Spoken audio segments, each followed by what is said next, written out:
আমি মহাপুৰুষ শ্ৰীমন্ত শংকৰদেৱৰ সেই বাণী ভাষী সদায় সৰ্বত কৰি চলে যে পৰৰ ধৰ্মক নিলিখিবা নেহি কিবা আছে। আমি কোনো কামকে নিন্দা কৰাটো হিংসা কৰাটো আমাৰ নৈতিক ধৰ্ম নহয়। কিন্তু সেইবুলি ভিতৰি যদি এনেকৈ ক্ৰিয়া কৰি গৈ থাকে, আমাৰ সত্ৰ সংস্কৃতি, আমাৰ মাজুলীৰ মূল পৰম্পৰাগত সংস্কৃতি যদি নাইকিয়া হৈ যায়, তেতিয়াহ'লে মাজুলীৰ যিটো বৈশিষ্ট্য, মাজুলীৰ যিটো হেৰিটেজ বুলি ইয়াৰ গৌৰৱ আছে, এটি যেন এই নোহোৱা হৈ যাব। আৰু আপোনালোকে গম পাইছে আজি ইমান সমস্যাৰ ধামখুমীয়াৰ মাজতো মাজুলীলৈ লোক অহাৰ সংখ্যা কমা নাই। আপোনালোকক আজি সগৌৰৱে ক'ব খোজোঁ, কামাখ্যাত যি মানুহ হৈছে, বিভিন্ন ক্ষেত্ৰত মাজুলীৰ বাহিৰত যি মানুহ হৈছে, তাৰ 10 গুণ মানুহ হৈছে মাজুলী। আৰু আমি এটি সত্ৰ ইয়াৰ মূল ভাবি আমি যদি অনুভৱ কৰোঁ যে প্ৰতিদিনেই 5-6 হাজাৰ মানুহ আমাৰ শনিবাৰ দেওবাৰ বন্ধবাৰটো বেছি। গতিকে মাজুলীলৈ যে মানুহৰ ইমান সোঁত হৈছে কিহৰ কাৰণে?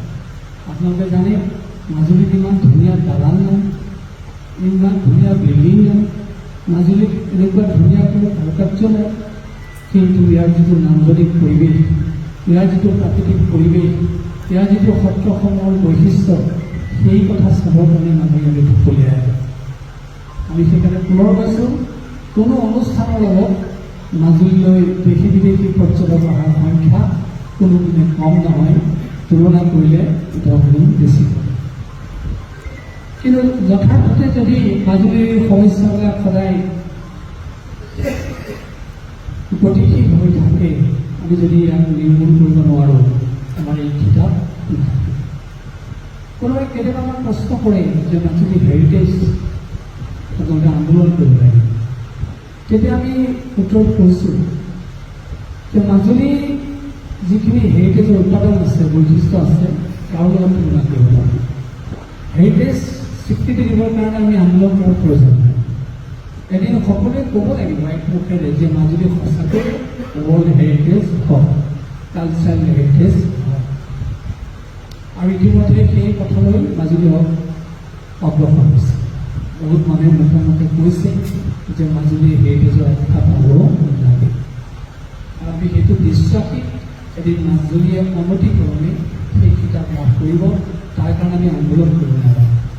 কিন্তু আমাৰ সমস্যাবিলাক যদি আমি সমাধান কৰিব নোৱাৰোঁ, হেৰিটেজ ৰক্ষা যদি আমি কৰিব নোৱাৰোঁ, লোকে স্বীকৃতি দিয়ক কিবা নিদিয়ক, তেতিয়াহ'লে হয়তো আমি বিভিন্ন ভয়াৱহতাৰ সন্মুখীনলৈ গতি কৰিব।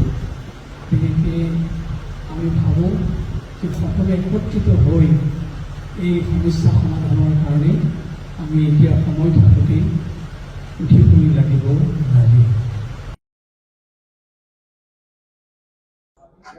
অতি শ্ৰদ্ধাৰ আমাৰ সত্ৰৰ সত্ৰীয়াসকলক আৰু দুয়োগৰাকী বিশেষ বুদ্ধিজীৱীক লগত লৈ আমি এটা জ্বলন্ত সমস্যাৰ ওপৰত আলোচনা কৰিছিলোঁ, বৈঠক অনুষ্ঠিত কৰিছিলোঁ।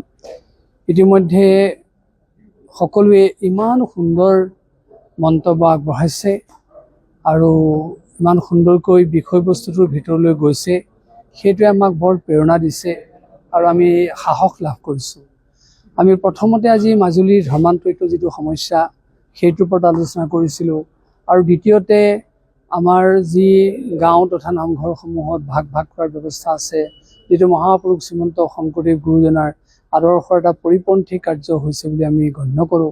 গতিকে সেইখিনি কেনেকৈ তাক প্ৰতিৰোধ কৰিব পাৰি, আমি এই উদ্দেশ্যে এটা আজি সংস্থাৰ জন্ম দিছোঁ যে ঐক্য সম্প্ৰীতি সমন্বয় সমাজ। এই অনুষ্ঠান আমি হয়তো সময়ত বৃদ্ধি কৰিম, ইয়াৰ কলেবৰ বৃদ্ধি হ'ব। কিন্তু আজি মাত্ৰ 5-6 জনীয়া আহ্বায়ক মণ্ডলী লৈ আমি এই সংস্থাটো জন্ম দিছোঁ। আৰু আমি আশা কৰিছোঁ অদূৰ ভৱিষ্যতে আমাৰ যিবোৰ জ্বলন্ত সমস্যা বিশেষকৈ মাজুলীত উদ্ভৱ হৈছে, সেইবিলাক আমি বহু প্ৰকাৰে নাইকিয়া কৰিব পাৰিম।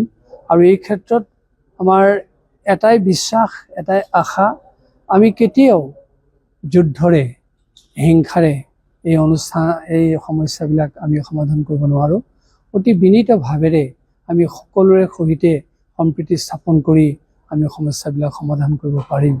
এই বিশ্বাসেৰে আজি সকলো ওলাই আহিছে আৰু আমিও সকলো একত্ৰিত হৈ আজি সঁচাকৈ এই সংস্থাটোৰ জন্ম দিছোঁ আৰু এই ক্ষেত্ৰত আমি সকলোৰে আশীৰ্বাদ, সহায় সহযোগিতা, পৰামৰ্শ বিচাৰিছোঁ।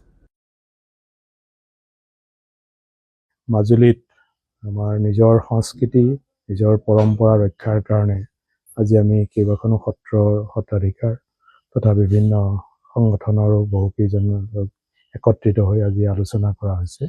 আৰু বিশেষকৈ আমাৰ মাজুলীৰ বিভিন্ন জাতি জনগোষ্ঠীসমূহৰ মাজত যি অন্যান্য ধৰ্মাৱলম্বীৰ প্ৰতি যি আগ্ৰহ হৈছে, সেইখিনিক যাতে আমি কেনেদৰে আমাৰ মাজত ৰাখিব পাৰোঁ আৰু তেওঁলোকৰ সুপৰামৰ্শৰে যাতে তেওঁলোকক আমাৰ মাজত আদৰি ল'ব পাৰোঁ, আৰু সেই কথা লৈ আজি আলোচনা কৰা হৈছে। আৰু বিশেষকৈ আমাৰ মাজুলীৰ লগতে অসমৰ সকলো জাতি জনগোষ্ঠীৰ যাতে সাংস্কৃতিকভাৱে আমি সুৰক্ষিত কৰি ৰাখিব পাৰোঁ, তাৰ কাৰণে এই ব্যৱস্থা কৰা হৈছে।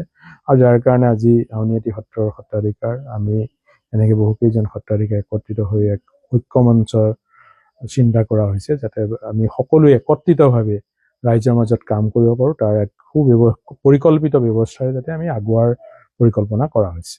ধৰ্মান্তৰণৰ ক্ষেত্ৰতেই হওক বা বিভিন্ন কাৰ্যসূচী কিবা এটা অঘটন ঘটিলেই সত্ৰাধিকাৰসকললৈ আঙুলি টোওৱা হয়, কিন্তু এইটো আমি ভাবোঁ হয় মানে যিহেতু আমাৰ এটা দায়বদ্ধতা আছে, কিন্তু তথাপিতো সকলো প্ৰতিজন মাজুলীবাসীৰে দায়িত্ব বুলি আমি অনুভৱ কৰোঁ। কাৰণ প্ৰত্যেকেই আজি নিজৰ ভাই ককাইজন মাজুলীৰ মিচিং সমাজৰ যেতিয়া দুজন ধৰ্মান্তৰিত হয়, সেইটো আমাৰ প্ৰতিজন ব্যক্তিৰে দায়বদ্ধতাত থাকে। আজি মাজুলীৰ সামগ্ৰিক যেতিয়া ঘটনা এটা হয় বা বিভিন্ন সমস্যা হয়, সত্ৰাধিকাৰসকলৰ দায়বদ্ধতা থকাৰ উপৰিও প্ৰতিজন ব্যক্তিৰ মই ভাবোঁ এটা দায়িত্ব থাকে। আৰু মই ভাবোঁ সকলোৱে হাতে হাত ধৰি আগুৱালেহে মাজুলীৰ সুৰক্ষা বা অসমীয়া সমাজৰ যি সাংস্কৃতিক শংকৰ মাধৱ গুৰুকেইজনাৰ মহান সংস্কৃতি সুৰক্ষিত থাকিব। আৰু বিশেষকৈ আমি আজি মই এটা চাইছোঁ, আমাৰ মাজুলীত যদিও বিভিন্ন ধৰণৰ গীৰ্জা প্ৰতিষ্ঠা হৈছে বা এই ধৰণৰ কথা আহিছে, কিন্তু আমি তেনেধৰণৰ আমি যিখিনি সমীক্ষা আছে, আমাৰ খুব বেছি 15ৰ পৰা 20ৰ ভিতৰত স্থায়ী গীৰ্জা হৈছে বুলি আমাৰ সমীক্ষা আছে। আৰু খুব বেছি আমাৰ 120ৰ পৰা 125টা পৰিয়াল মানে ধৰ্মান্তৰ হৈছে। আৰু আমি আজি আহ্বান কৰিম যাতে তেওঁলোকে যদি আকৌ ঘৰৰ ভাই ককাই হিচাপে ঘূৰি আহিব বিচাৰে, আমি আজিৰ যি বৈঠক হৈছিল তাত আমি আলোচনা কৰিছোঁ যাতে সেইখিনি তেওঁলোকক আমি সুন্দৰৰূপে আকৌ আদৰি ল'ব পাৰোঁ। আৰু বহুখিনি আচলতে আমি উত্তৰ কমলাবাৰীৰ ফালৰ পৰা বিশেষভাৱে ক'ব পাৰোঁ যাতে বহুখিনি পৰিয়াল এনেলোকে আমাৰ মাজত কাম কৰি আছে, গতিকে তেওঁলোক ঘৰলৈ ঘূৰি আহি আকৌ কাম কৰি আছে, আৰু সেইখিনিক আমি আদৰি লৈছোঁ। আৰু সমাজ ব্যৱস্থাত আচলতে সকলোকে আমি সামাজিক দায়বদ্ধতা, তেওঁলোকক যদি আমি সন্মান কৰোঁ তেতিয়াহে সত্ৰানুষ্ঠানক সন্মান কৰিব, আৰু সেইকাৰণে আমি প্ৰত্যেকক সন্মান কৰাৰো প্ৰয়োজনীয়তা আছে।